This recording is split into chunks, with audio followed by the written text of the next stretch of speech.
If you like audiobooks or audio shows, check out a free trial of Audible. Just click the link in the description. Welcome to Mindshock True Crime. This is your host, Bruce McGuire, and you are listening to the Delphi Murders Case Series. This is episode 30, The Kline Leaks. So, Barbara McDonald's jailhouse interview with Kegan Kline, the full interview text has been leaked. Now, I don't even know if leaked is technically the right word, because the documents showed up on Indiana's court website. So, I mean, unless someone did that on purpose, either way, they became publicly available. I don't know if they're still there, but of course, it's all over online now. So I don't know if that technically classifies as a leak or whatnot. But either way, we'll be going over Kegan Kline's interview. In the previous episode, we went over, obviously, the available video in the interview to kind of gauge his mannerisms and deduce what he has said. Personally, I found him relatively credible, with the only intense deception regarding saying he never tried to meet anybody he spoke to online. Again, that doesn't necessarily mean he was deceptive, but as for the most part, he did seem, unless he was a sociopath, of course. If he's a sociopath, it all means nothing, and he could still be guilty, but I am not alleging he's guilty or innocent. This is Mindshock, where the only thing we know for sure is that we don't know anything for sure. If you enjoy the podcast, find it interesting, want to help spread awareness and logic and reason in true crime case examinations, you can help support Mindshock by donating to our PayPal. Just check the link in the description. Make sure to subscribe to the channel, hit that bell for notifications, make sure you allow notifications to come through, or you can just go to youtube.com/Mindshock to see the latest episodes there as they are released. You can also support the channel by becoming a YouTube member right here on YouTube for exclusive access to chats and streams. Like and share Twitter, Facebook, Reddit, Patreon. Patrons do get priority for case topic, logical analysis, co-podcaster requests. You could also be a guest on the podcast depending on your tier. Questions, comments, theories, thoughts, suggestions, rebuttals, debunkings of any kind, leave them in the comment section. So let's jump right into it. So it stated it was filed March 3rd, 2022, so 3:13 p.m. by Clerk, Miami County, Indiana.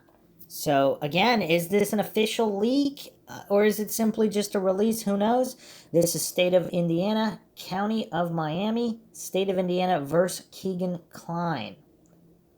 They have the attorneys listed here. Videotaped interview of Kegan A. Kline by Barbara McDonald on December 9th, 2021. Huh. So here we're going through it. Interview and questioning by Barbara McDonald. Kegan. It says Kegan Kern here. I'm assuming that means Kline. Is this a typo in the official paperwork here? Hello, Barbara McDonald. Hi, Kegan. How are you? I'm good. How are you? I'm okay. My name is Barbara. We haven't met. Yeah, I didn't know your name. Do you realize your name indiscernible? Yeah, can I hear you? Oh, okay. Can you hear me okay? Yeah, it blacked real bad. I couldn't hear you for inaudible. Oh, so are you aware there's a bunch of news stories out there linking you to the Delphi murders? Yeah, I saw that on the news. And how do you feel about that? I feel like I'm being harassed completely. Did you have anything to do with the murders? No. Of Abby or Libby? Not at all, and I've gave up my DNA, a hair follicle test. I've done everything they wanted me to. Where were you on February 13th, 2017? I was at my house. They have my GPS locations and everything. And you were in Peru, Indiana? Yeah. Okay. Inaudible that you created this fake Anthony Schatz, is that correct? Yeah. So Anthony Schatz was communicating with Libby. That's what they inaudible. I'm assuming that means said. Was that you? That's what they said. Was that you? No, not that I remember, but that's what they're saying. So you may have been communicating with Libby, but maybe not. Right. And were you ever trying to meet these girls in real life? No, that you were talking to. No, never. So you were just asking for images. Right. And talk inaudible. Right. Did that cut out? Yeah, it's been cutting out. Okay, sorry. Oh, you're fine. So do you remember the night of the 13th, the night that the girls went missing, do you remember communicating with Kelsey German? No, I do not. Has anyone else had access to this Anthony Schatz login? I mean, information. I lived with my dad, but I don't know.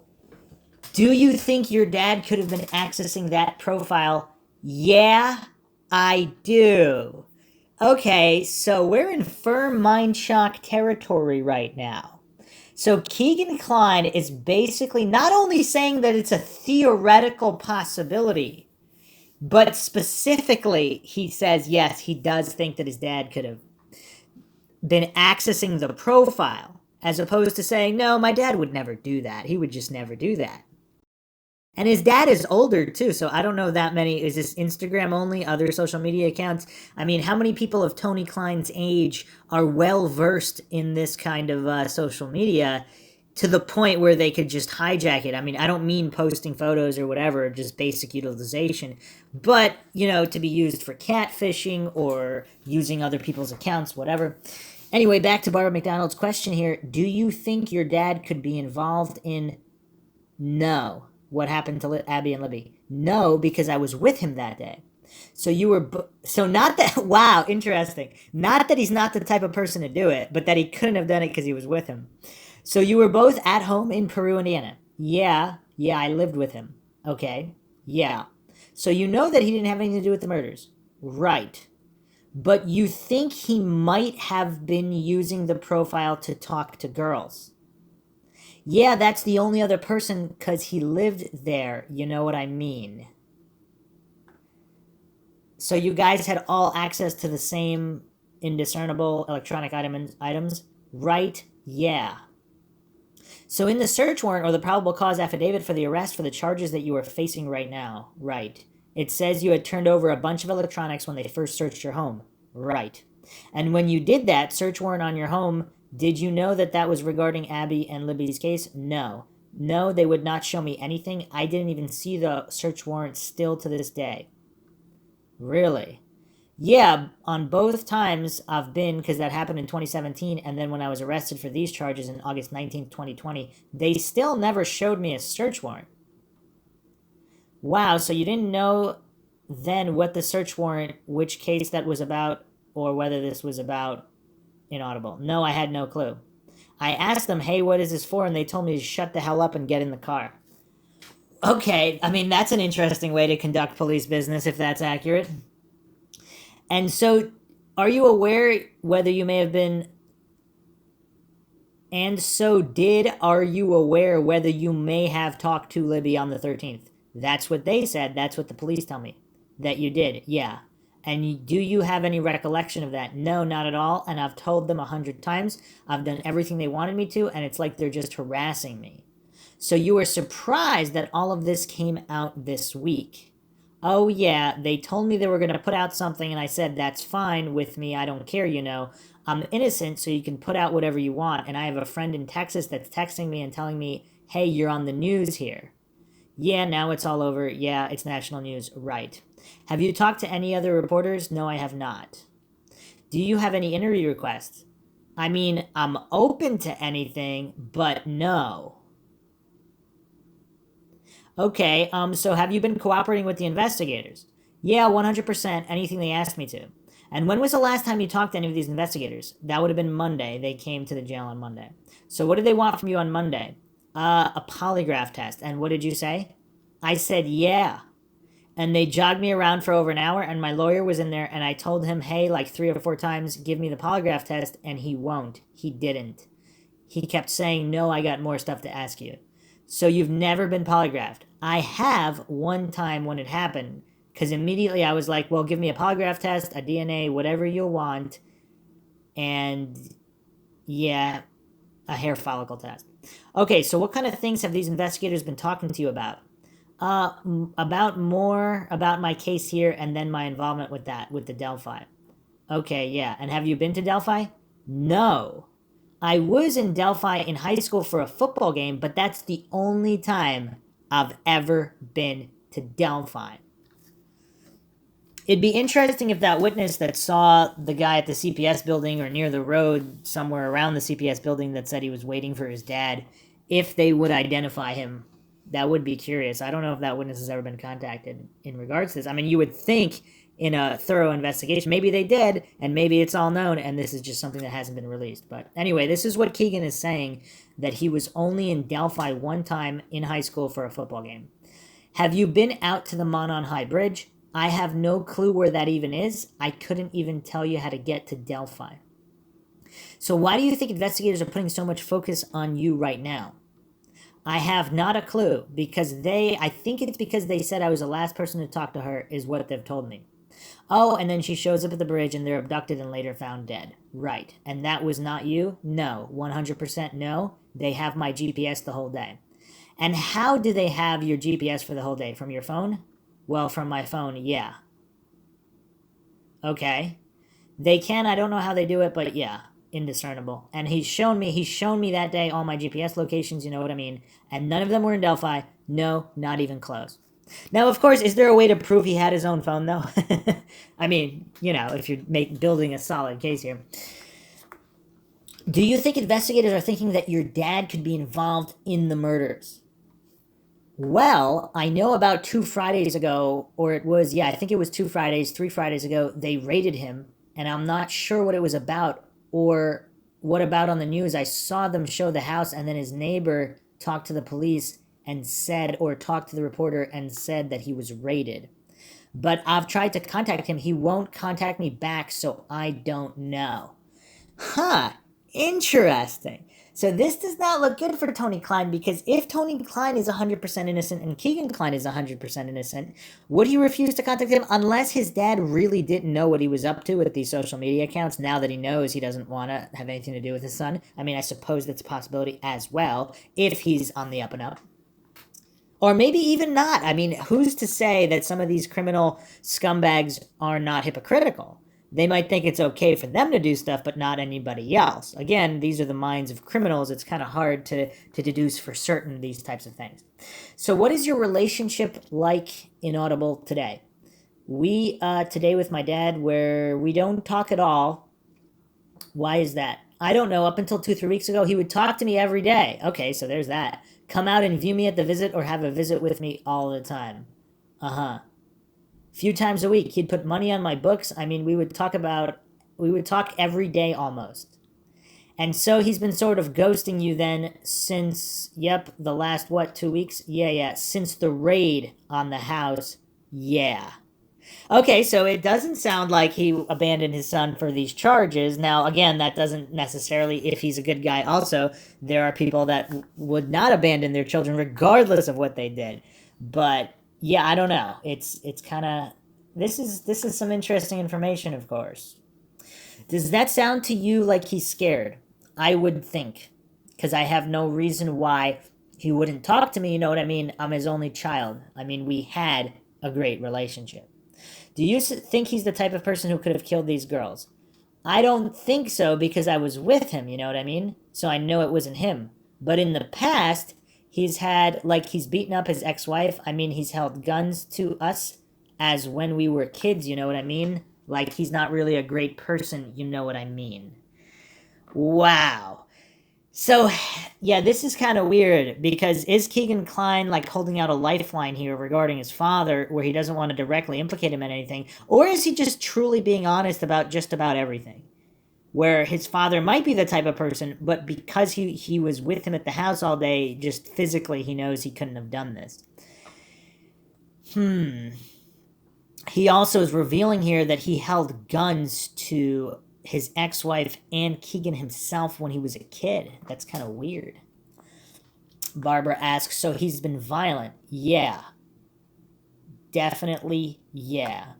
Can I ask you, do you know who Ron Logan is? No, I don't. Ron Logan is the property owner where the girls' bodies were found out by the bridge. Oh, okay.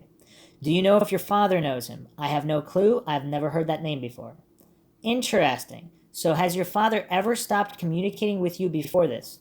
No. When I got arrested in August 19th, 2020, he didn't talk to me for about 5 months. And then just one day, I think it was April, he just started talking to me again. But yeah, I mean, my whole life, we've always had a great relationship my whole life. Besides when I was a kid, you know. So that's kind of weird. So when he first got arrested, his father did abandon him for 5 months. Huh. Again, normal human psychology, he could have just been really upset with his son, and then, or if he is guilty, he could have been worried that his son might say something, and then when he didn't, after 5 whole months, he decided to talk to him again. There's really no way to draw any kind of conclusion from these statements thus far. So, what do you mean besides when you were a kid? Indiscernible. Was he abusive? Yeah, real bad. In what way? Physical and emotional. A lot. Pretty much emotional my whole life. So tell me about the 13th. What were you guys doing all day that you know for sure he was with you the whole day? Well, he doesn't work on Monday, Saturday, and Monday or Sunday. And Mondays, so we would always just hang out at the house, go to my grandparents. But I remember that day we watched a wrestling pay-per-view that night. And he was at my grandparents with me around 5 and 6, and then the rest of the night.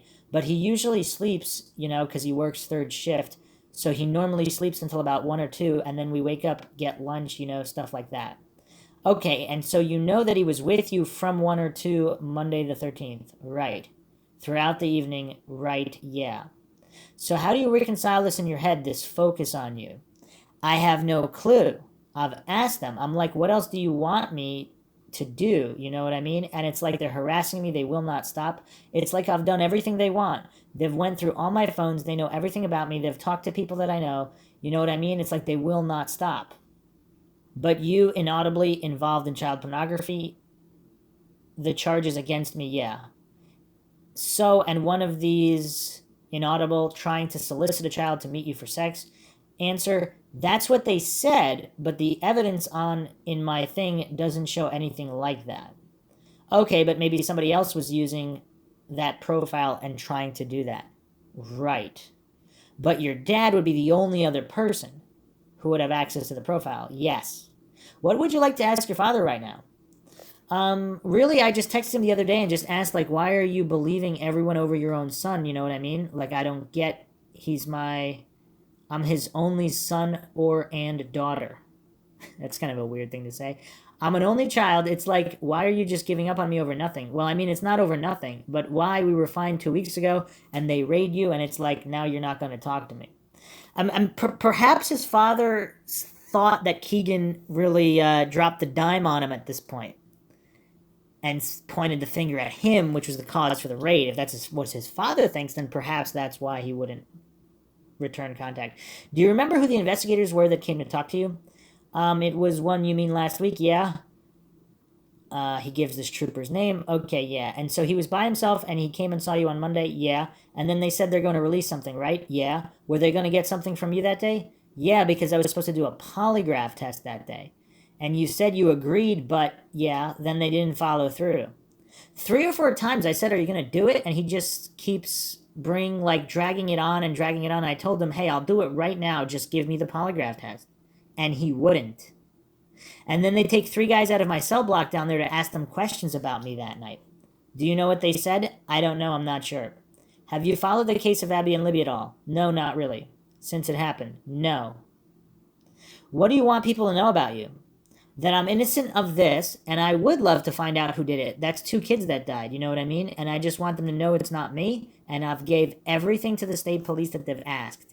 Everything. There was, when they collected your electronics back in 2017? Yeah, they took all your inaudible, yeah. And one phone, you said you found a few days later, and you called them and you said, I have this? It was immediately after I got home. They did a whole interview with me, and then they took me home. An officer did. And it was right on the counter. And I was like, what the hell?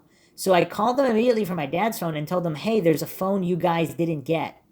They came the next day and got it. Wow. So they didn't even come get it right then and there. So they waited until... So I'm assuming, I guess they thought that the phone would have already been scrubbed at that point. But if it hadn't, I mean, they sure took their time going to get it. But the other thing that's kind of weird here, if that's accurate, Kegan himself volunteered this extra phone. Okay, carrying on here. And you deleted some things from some of your electronics. I deleted an application, yeah. And what app was that? I think it was Kik, K-I-K. Why did you delete that app? I don't know. I really don't know. But they got me for obstruction of justice for that. There's a woman I talked to, and she said what she was with Child Protective something, and I was like, if she just goes be done with it, and I was like, I'm gonna delete everything, and she goes, yeah, that's fine. And so I did that, and they hit me with obstruction of justice 2 times for that, even though she said it was okay to do that. Okay, so apparently he was told it was okay first before he deleted it, if we're believing his story here. I told her, hey, this is a big wake up, you know what I mean? And so your attorney, Inaudible, yeah, that's what he's telling you about what's going on. Yeah. Well, see, he's not my attorney for Delphi. The Delphi case, so he can't really talk to me about it. Oh. So I have no legal representation or nothing. So you don't have a lawyer with you when you're talking to them. No, I did that last time. He sat in, but like he told me before, I'm not your lawyer for this, so I'm just going to sit here. Oh, wow. Yeah. Wait, is this... Whoa, this is kind of weird, though. Is that... Wow, that's really messed up, though, because if someone waives their right to a lawyer, that's one thing, but to have a lawyer for a different case sitting in and not give him an actual... Isn't he entitled to a lawyer? I mean, this case is going to get botched up if this is this weird. I mean, I guess it's already botched up, but... So you feel like you're pegged for this murder? Yeah. Do you? And they've contacted my whole family, all my friends, and now no one talks to me anymore because of this. They all think I'm some terrible person or something. Well, I mean, you were committing crimes, right? Against children, right? You were asking them to send you inappropriate images, correct? Right, yeah. So, I mean, you were doing some things wrong. Right. But you draw the line at you never met these girls. Yeah, never. After this happened, did your father follow the case at all, do you know? Not that I know of.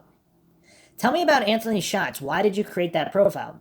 I don't really know. I was just lonely, you know what I mean? Just talking to people. I don't really know why I did it, really. Where does the name come from? My middle name is Anthony. Inaudible on your profile. Were they true? Did you own a marijuana delivery business at one point? Yes, I did. Inaudible, you did? Yeah, in Las Vegas, yes. Okay, and what years was that operating? 2017 to 2018. So when did you move out to Las Vegas? Like June of 2017. Okay, and you worked as a casino dealer out in Vegas as well? No, I didn't. Okay, and what about armed security guard? Did you ever do that? No, but I worked, well, not really. No, so no. But I did help one of my friends. I was a bounty hunter out there. But no, I wouldn't say that. I didn't pay taxes or anything for it, so. Okay. You know what I mean? Technically, it wasn't a job. So you weren't, like, licensed or anything as a bounty hunter? No. Okay, were you carrying a weapon? Yeah. Okay, I wasn't expecting to hear any of this from you. I'm surprised you don't have an attorney representing you on these charges. Yeah. So there's a podcast that's been released where one of your friends supposedly talked to a podcast host and said you were into all kinds of dark things. You were out on the dark web. Is that true? No. Dark things? What? Inaudible. Well, I mean, you know, to some people, child pornography would be a dark thing. Yeah, I didn't discuss any of that with any of my friends or nothing like that.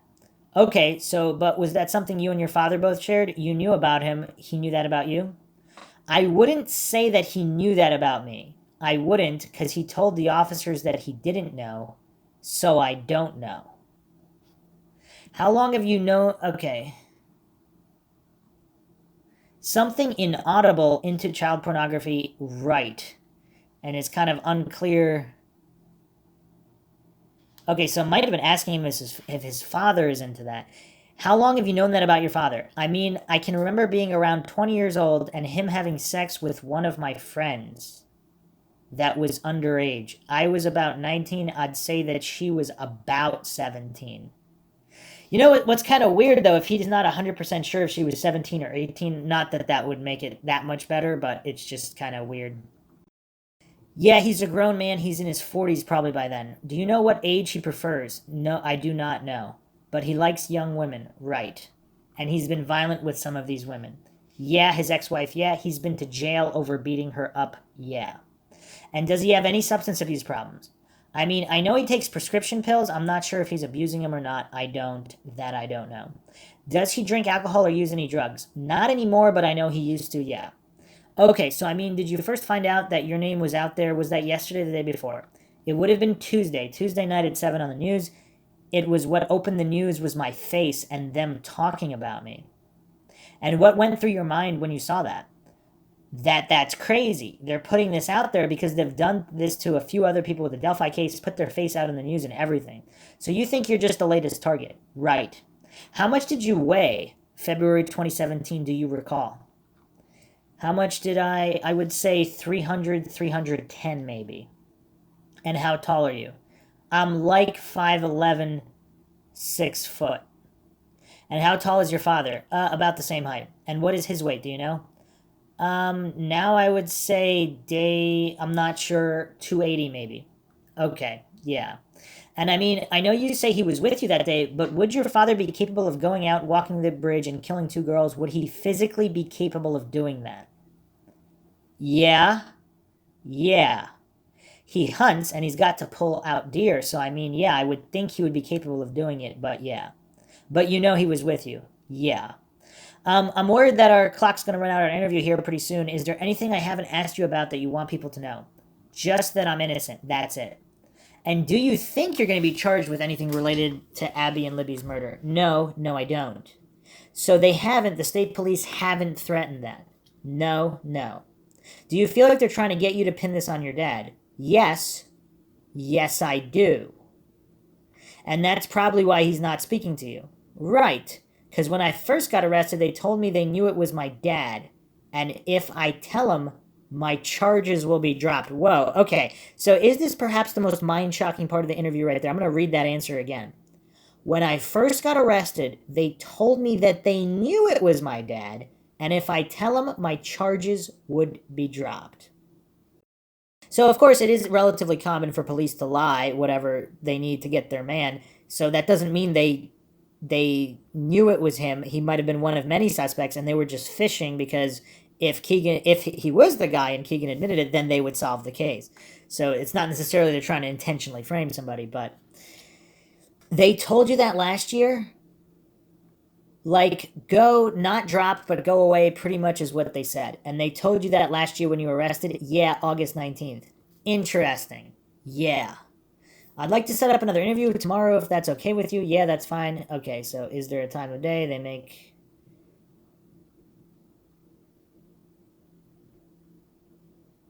She also asked him, are you okay with me putting this on television? Yeah, 100%. And then they're going to schedule another appointment to talk. Okay, so it's unclear how many follow-up interviews there are, if any. But there's some very interesting material in this interview. So basically he's saying his father is physically capable. His father's not that good of a guy, so he could theoretically be capable of this crime. However, he was there with him. A couple interesting posts here from the Libby and Abby subreddit. It sounds like the guy turning on his father, but stopping short of going the whole way and accusing him of murder. A couple of possible reasons for this spring to mind. Kegan Kline is just trying to muddy the waters by taking the public heat off himself and implicating his father, or he genuinely remembers being with his father at the time of the murders. You bring up a really great point here. If this is the case, though, do you think he worked with law enforcement at all when he was initially arrested, since they essentially said they could get all his charges dropped? Not sure. If we take Kegan Kline's words at face value, I suspect he hasn't, but who the heck knows for sure at this point. So it seems like if there isn't a ring here, if there is not a ring here, I mean, it's rough. It's rough. If Tony Kline acted alone. But then who's the young guy waiting for his father? I guess that could be completely unrelated. It's theoretically possible. Coincidence theorists would love for that to be the case. Kegan Kline is too fat. His father won't talk to him because he thinks he's wired up. Tony is the killer, period. Okay, so another possibility, yeah, if he thinks his son is going to be wired up to get out of his own charges. I mean, yeah, that's actually very plausible. Other posts here. Tony Kline is very likely the killer, and I think Kegan was involved, probably the getaway driver. Law enforcement working to crush their alibis, which happens to be each other. Huh. Interesting. I mean, I don't know. I mean, I guess it is more plausible that Kegan Kline would be a driver than physically commit these acts, because he does seem just very, very passive. And I don't know, these are just impressions I'm getting. Obviously, everybody else is free to their own opinion and discernment of the available information, the body language, the intonation in the interview, and then now that we have the full text of the transcript, it's very curious.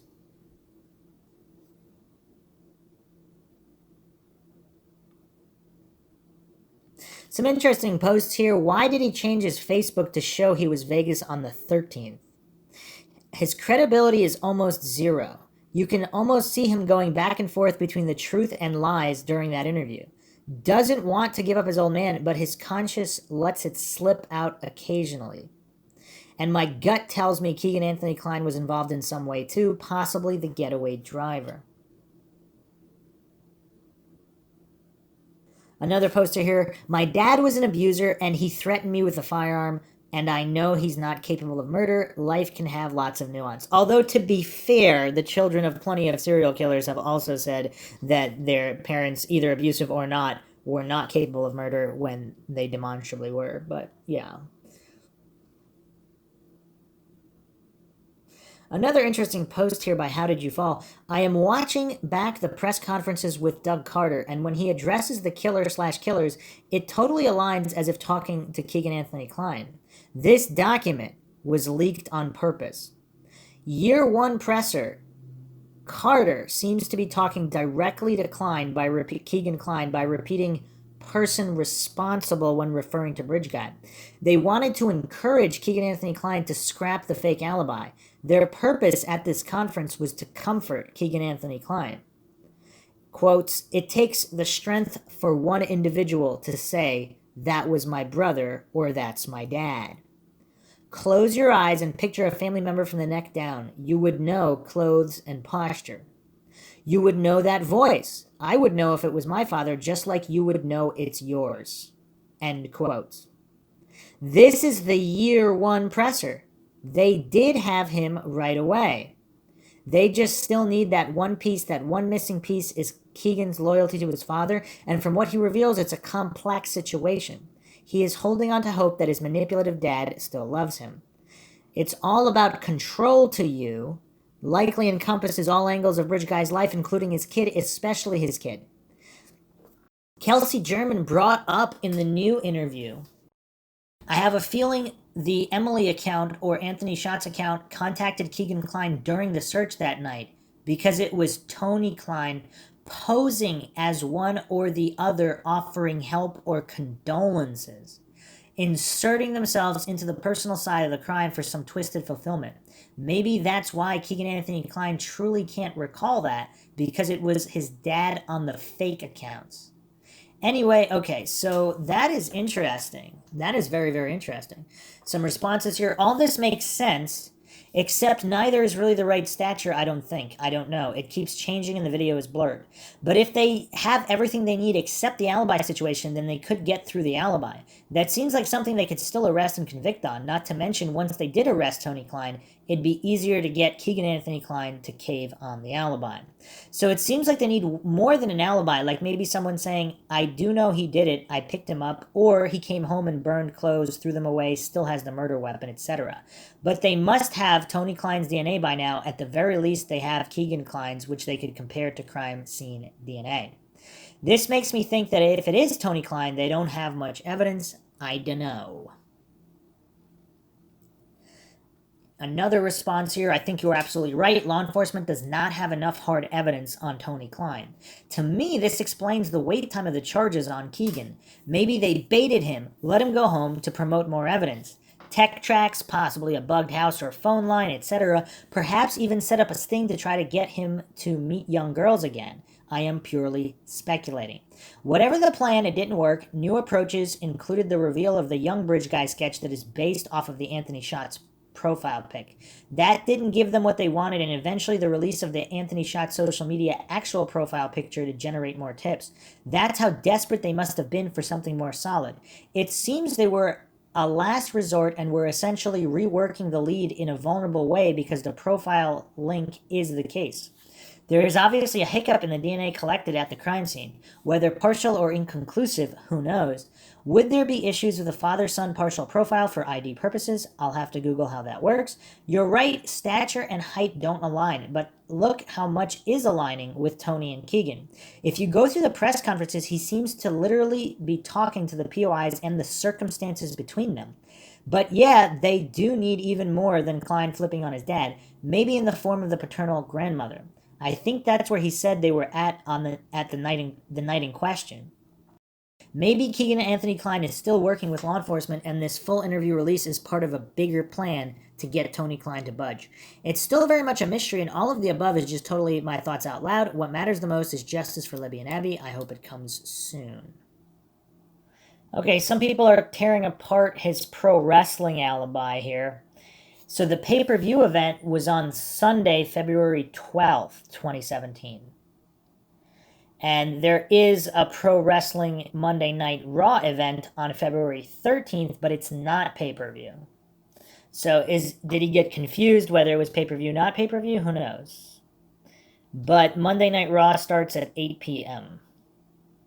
Another interesting post here.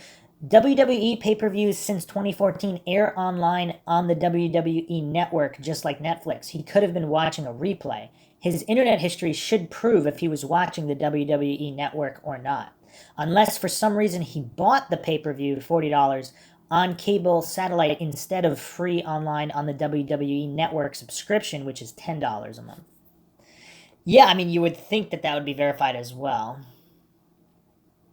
Also, regarding the name Shots, apparently there's other individuals with that last name in his neighborhood, and possibly connected to also other individuals with criminal offenses. So, yeah, I mean, it is curious why he chose that name.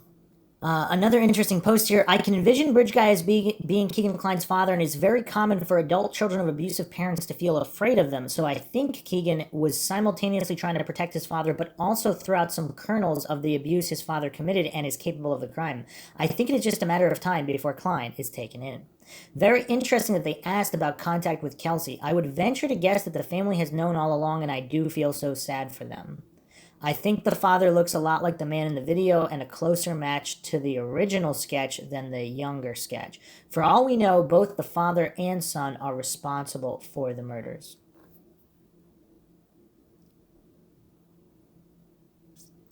That would be really wild, though, if they did know from basically day one who the guy, which is what people were speculating. Now, what's missing, though? Because that is curious. Normally, when they know who did it, I mean, and if the cops have been watching his house and following him day in, day out since day one, then I guess they could say he's not a danger to the community. Because, and would Kelsey German say there's no threat because the police have 12 cop cars on him at all times? Is that why she said there's no threat? But how could all these individuals keep this up unless, I mean, we don't know what the cops told Kelsey either, but apparently somebody did contact Kelsey German because this was a question asked here. So another post here. My first assessment is that Kegan Kline doesn't seem very smart. I doubt he knows about his father's involvement in this crime. He contradicts himself several times and gets details wrong. He claims that he and his father had a great relationship his whole life, except when he was a kid and when he was being abused physically and emotionally. And Tony beat up his ex-wife, held a gun to them. When I got arrested in August 19th, 2020, he didn't talk to me for about 5 months, and then just one day, I think it was in April, he just started talking to me again. Now, this is, of course, 8 months. But again, that doesn't mean he's dumb. I mean, I'm not saying he's not dumb, but people that don't pay attention to those kind of details, like there's some really intelligent people who simply just, when they talk fast or they're a little nervous, they're not going to calculate those months perfectly. But anyway, Tony Kline used his son in the statutory rape situation Kegan describes. TK had sex with one of Kegan's friends when she was about 17 and he was in his 40s probably by then. The details of the ages are probably incorrect. The girl could have been younger than 17. Or older, I mean, we don't know. The alibi is not solid at all. The pay-per-view event was likely on Sunday, so TK is possibly unaccounted for until he was at my grandparents' with me around 5 or 6 and the rest of the evening. The history of using his son to find sexual interest for himself, the weak alibi Kegan provides for his father, and TK's history of violence all point to someone who definitely needs to be looked into further. Yeah, I mean, it's kind of hard to say what's going on with Kegan's answers. They're all over the place. But if the real alibi is from 5 or 6 onward, and he just assumed his father was sleeping the rest of the time or whatever, I mean, did he actually go, like, what's the layout of the house? Did he actually physically see his father sleeping? Also, someone posted this: the age of consent in Indiana is 16. That's weird. Okay. So is that why? Okay, so was. Yeah, okay. Apparently, he was also stalking his ex's 11-year-old daughter. That's messed up. A few more posts here, just exposing some of Kline's lies here. On his Facebook page, February 12th, 2017, 11 p.m., he put that he started a job in Vegas at a casino as a table games dealer. Clearly a lie because he was with his father the next day at his grandparents' house. He admits in the full Barbara interview he moved to Vegas in June 2017 and admits he never was a casino dealer. So many contradictory things. Either he is covering for his dad and that is all about to crumble, or possibly his dad may have had access to Kegan's Facebook and made this elaborate story and told Kegan to go with it. We know his dad played along with the lies because there were many posts on Facebook about how Kegan had gone in Vegas and he hasn't seen him in 2 years and such. Someone in the family is definitely hiding something. Some responses. What's weird, though, is law enforcement have known about these two for 5 years. I feel like if it were one of them, they should have been able to bust them by now. Another response here. Biggest issue, I think, is that it took them almost 2 years to figure out that these two clowns were lying to them. The clients have had a long time to get their story straight. I think they will eventually cave in, but some lost opportunities at the beginning. Another response, I'm sure they were just building a case on them and trying to track down the people that Kegan was selling materials to. The fact that this case was allowed to be backburnered while they were working on the Delphi case shows me that it has nothing to do with the Delphi case. It just came up in the investigation of Delphi. Then, when a reporter was going to break the story of the Kline case, law enforcement made their strange middle-of-the-night announcement to get ahead of it. I don't read too much into the fact that they put Abby and Libby tip line number on the Anthony Shots info request. It's an already established resource that could get the information to the people that are working on the Anthony Shots Kegan Kline case.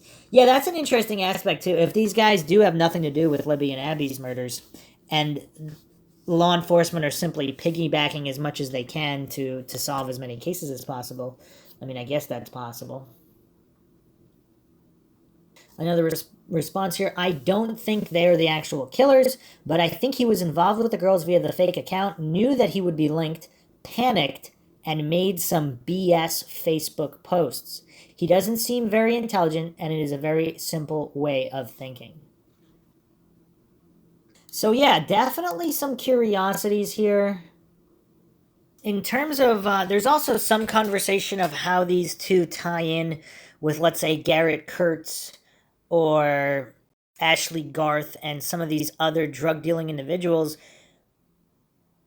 Do Kegan and Tony Kline seem like bloodthirsty killers that people would be afraid of? I mean, I don't know. Perhaps there's things we don't know about them, but does it seem like all these individuals would be really, really afraid of rolling on the Klines if it was just the Klines? Unless if the Klines were involved with other individuals who were much scarier than the Klines, then they obviously can't give up the Klines either because of the other individuals. So it's still really impossible to say for certain how many individuals could be involved here and how many other criminals involved in other crimes, drugs and otherwise, could overlap into this case. But as always, hope you guys enjoyed another edition of Mindshock True Crime. If you want to help support the podcast, you can donate to our PayPal. Just check the link in the description. Make sure you subscribe to the channel. Hit that bell for notifications. Become a YouTube member. Get access to exclusive streams and chats. Like and share. Twitter, Facebook, Reddit, Patreon. Patrons do get priority for case topic, logical analysis, co-podcast requests. You could also be a guest on the podcast depending on your tier. Questions, comments, theories, thoughts, suggestions, rebuttals, debunkings of any kind. Leave them in the comment section. This is Bruce McGuire signing off. Catch you guys next time.